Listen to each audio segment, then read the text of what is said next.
Hoy, 4 de mayo, estamos celebrando la fiesta de dos apóstoles, San Felipe y Santiago el Menor. San Felipe, el Evangelio dice que nació en Betsaida, en Galilea, y que Jesús lo llamó a ser apóstol al día siguiente después de haber llamado a Simón Pedro y Andrés. Felipe fue el que llamó a Natanael, también llamado Bartolomé, y lo llevó a donde estaba Jesús, y ambos se convirtieron en seguidores y apóstoles de nuestro Señor. El día de la multiplicación de los panes y los peces, antes de hacer el milagro, Jesús le preguntó a Felipe: ¿de dónde crees tú que podamos conseguir pan para tanta gente? Y él le contestó: aquí hay un muchacho que tiene 5 panes y 2 peces. ¿Pero qué es esto para tanta gente? Y en la última cena, este fue el apóstol que le dijo a Jesús: Señor, muéstranos al Padre. Y Jesús le contestó: Felipe, quien me ve a mí ve al Padre. El Padre y yo somos uno. Algunos historiadores antiguos dicen que Felipe evangelizó Bitinia, en Asia Menor, cerca del Mar Negro, y que allí realizó varios milagros. Parece ser que murió crucificado en Alejandría en una persecución contra los seguidores de Cristo. Fue un fiel apóstol de Cristo, fue un ferviente evangelizador y misionero que dio su vida y su sangre como mártir por el reino de Dios. Él se caracteriza aquí por dar la vida por el evangelio de Cristo y muere en una cruz también. Pero también escuchamos a Santiago el Menor. ¿Por qué el menor? ¿Había otro Santiago? Sí, se le llama Santiago el Menor porque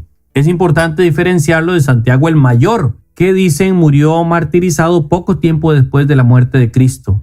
El Evangelio dice que este Santiago el Menor era de Caná de Galilea, que su padre se llamaba Alfeo y que era familiar de nuestro Señor. Es llamado hermano de Jesús, no porque fuera hijo de la Santísima Virgen María, la cual no tuvo sino un solo hijo, nuestro Señor Jesucristo, sino porque en la Biblia se le llama hermanos a los que provienen de un mismo abuelo, o sea, a los primos, tíos y sobrinos. Probablemente Santiago era primo de Jesús, hijo de una hermana de la Santísima Virgen María. El libro de los Hechos de los Apóstoles dice que este apóstol era muy querido en la iglesia de Jerusalén. Incluso muchos afirman que fue el obispo de Jerusalén hasta su muerte. La Biblia dice que la última vez que San Pablo fue a Jerusalén, se dirigió antes que todo a visitar a Santiago, y allí en casa de él se reunieron todos los jefes de la iglesia de Jerusalén. Cuando los apóstoles se reunieron en Jerusalén para el primer concilio, donde estuvieron todos los jefes de la iglesia de aquel tiempo, fue este apóstol Santiago el que redactó la carta que dirigieron a todos los cristianos. Este apóstol escribió uno de los escritos más agradables y provechosos de la Sagrada Escritura, el libro de la Carta de Santiago. Está casi al final de la Biblia y dice frases tan claras y tan prácticas como estas: si alguien se imagina ser persona religiosa y no domina su lengua, se equivoca y su religión es vana. Si alguno está triste, que rece. Si alguno está enfermo, que llamen a los presbíteros de la iglesia y lo unjan con el aceite santo, y esta oración le será de provecho al enfermo. Además, de allí tomó la iglesia el fundamento del sacramento de la unción de los enfermos, que antes se decía extrema unción, porque se esperaba el último momento para ungir al enfermo. Pero ahora sabemos que la santa unción tiene 2 objetivos y solo Dios sabe las bendiciones dadas al enfermo. Los 2 objetivos son dar fortaleza al enfermo y también prepararlo para el último viaje, el viaje a la eternidad, otorgándole también el perdón de los pecados. Es importantísimo conocer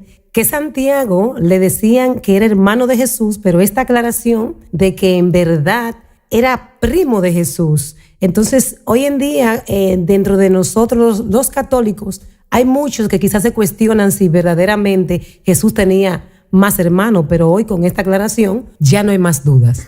Sí, adelphos es la palabra griega que significa hermano y era usada para los primos, los tíos, los sobrinos. Es más, hasta en la misma comunidad a veces decimos: oye, mi hermano, sin tener ninguna relación de sangre. Es muy impresionante esta carta de Santiago el Menor. Los invitamos a leerla, es breve, muy práctica y muy bonita. Entre otras famosas frases está esta: la fe sin obras es una fe muerta. Demuéstrame tu fe sin obras, que yo por las obras le demostraré mi fe, dice Santiago en la palabra. Que Dios Todopoderoso nos ayude a tener una fe auténtica que se manifieste en obras de caridad, especialmente para con los más necesitados. Amén.